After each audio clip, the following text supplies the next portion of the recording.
জন্ম নেওয়া ভাগ্যের ব্যাপার, মৃত্যু হওয়া সময়ের ব্যাপার, কিন্তু মৃত্যুর পরেও মানুষের মনের মধ্যে বেঁচে থাকা কর্মের ব্যাপার। পকেট ভারী করে ধনী হবার আগে পকেটের নিচে থাকা হৃদয়টাকেও ধনী করুন। আমি সঠিক সিদ্ধান্তে বিশ্বাস করি না। আমি সিদ্ধান্ত নিই এবং তারপরে সেটাকে সঠিক বানাই। সন্তুষ্ট থাকার অর্থ হলো আত্মার তৃপ্তি, মেনে নেওয়ার অর্থ হলো আত্মার গুণ। অত্যাধিক জেদি মানে হলো নির্বুদ্ধিতা, আর মানিয়ে নেওয়ার অর্থ হলো আত্মবিশ্বাসী। মানুষের মরণ আমাকে বড় আঘাত করে না, করে মনুষ্যত্বের মরণ দেখিলে। নিন্দে করো না নিজেকে, আত্মনিন্দা পাপ। আত্মহত্যার চেয়েও বেশি। চাইলেই যদি ইচ্ছার রং দিয়ে জীবনটাকে রঙিন করা যেত, তাহলে হয়তো বিষণ্ণতার কালো অধ্যায়গুলো কখনো জীবনে থাকতো না। নিজের ওপর থেকে কোনোদিনও বিশ্বাস হারানো উচিত নয়। যেদিন থেকে নিজের ওপর বিশ্বাস চলে যাবে, সেদিন থেকে নিজের জীবনের সব স্বপ্নগুলোরও মরণ হবে। নিজেকে স্মার্ট ও আত্মবিশ্বাসী করে গড়ে তুলুন। অন্যদের হাজার কথার বিপরীতে একটা কথা বলুন, কিন্তু সেই একটা কথাই যেন হাজার কথার চেয়ে দামি হয়। কোনো একটি পাহাড়ি গ্রামে এক ব্যক্তি থাকতেন। তার কাছে 19টি ঘোড়া ছিল। বৃদ্ধ বয়সে সেই ব্যক্তির মৃত্যু হলো। মৃত্যুর পূর্বে তিনি একটি উইল করে গিয়েছিলেন। তার মৃত্যুর পর সেই উইলটি পড়া হলো।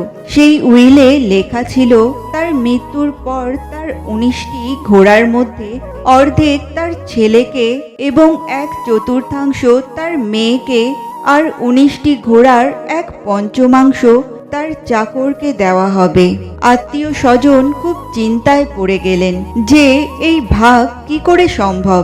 19টি ঘোড়ার অর্ধেক অর্থাৎ একটি ঘোড়াকে দুভাগ করতে হবে, তাহলে তো ঘোড়াই মরে যাবে। আচ্ছা, একটা ঘোড়া না হয় মারাই গেল, তারপর 19টি ঘোড়ার 1/4 অর্থাৎ 4.5 কিন্তু তারপর? তাই সকলেই খুব চিন্তার মধ্যে ছিল। তখন সকলে মিলে সিদ্ধান্ত নিল, আর পাশের গ্রাম থেকে এক বুদ্ধিমান ব্যক্তিকে ডেকে আনলো। সেই বুদ্ধিমান ব্যক্তি নিজের ঘোড়ায় চড়ে এসেছিলেন। তিনি সব কথা শুনে নিজের বুদ্ধি প্রয়োগ করলেন এবং বললেন, এই 19টি ঘোড়ার সঙ্গে আমার ঘোড়াটি মিলিয়ে ভাগ করে দাও। সবাই ভাবতে লাগলো, যিনি এমন উইল করে চলে গেছেন তিনি একজন পাগল ছিলেন, আর এখন এই দ্বিতীয় পাগল এসেছেন যিনি বলছেন তার ঘোড়াটি মিলিয়ে ভাগ করে দিতে। তবুও সবাই চিন্তা করে দেখলো আর কোনো উপায় নেই যখন, ওনার কথাই শুনে দেখা যাক। 19 + 1 অর্থাৎ 20। 20-র অর্ধেক অর্থাৎ 10টি ঘোড়া ছেলেকে দেওয়া হলো। 20-র 1/4 অর্থাৎ 5টি ঘোড়া মেয়েকে দেওয়া হলো, আর 20টি ঘোড়ার 1/5 অর্থাৎ 4টি ঘোড়া চাকরকে দেওয়া হলো। 10 + 5 + 4 মোট 19টি ঘোড়া। যে একটা ঘোড়া রয়ে গেল, সেই ঘোড়াটি বুদ্ধিমান ব্যক্তির ছিল। সে সেই ঘোড়াটি নিয়ে নিজের গ্রামে ফিরে গেল।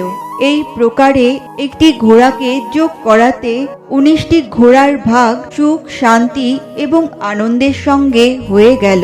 ঠিক তেমনি আমাদের জীবনেও 19টি প্রতীকী ঘোড়া আছে। যেমন 5টি জ্ঞানেন্দ্রিয়, চোখ, কান, নাক, জিভ আর ত্বক। 5টি কর্মেন্দ্রিয়, হাত, পা, বাক, উপস্থ আর পায়ু। 5টি প্রাণ, প্রাণ সমান, আপন, ব্যান ও উদান। আর 4টি অন্তঃকরণ, মন, বুদ্ধি, চিত্ত ও অহংকার। সব মিলিয়ে এই 19টি প্রতীকী ঘোড়া আছে। মানুষ সারা জীবন এই 19টি ঘোড়ার ভাগ করতেই বিভ্রান্ত হয়।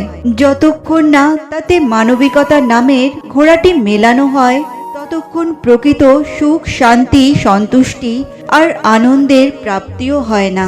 মানুষের পুরো জীবনটা হচ্ছে একটা সরল অঙ্ক। যতই দিন যাচ্ছে ততই আমরা তার সমাধানের দিকে যাচ্ছি।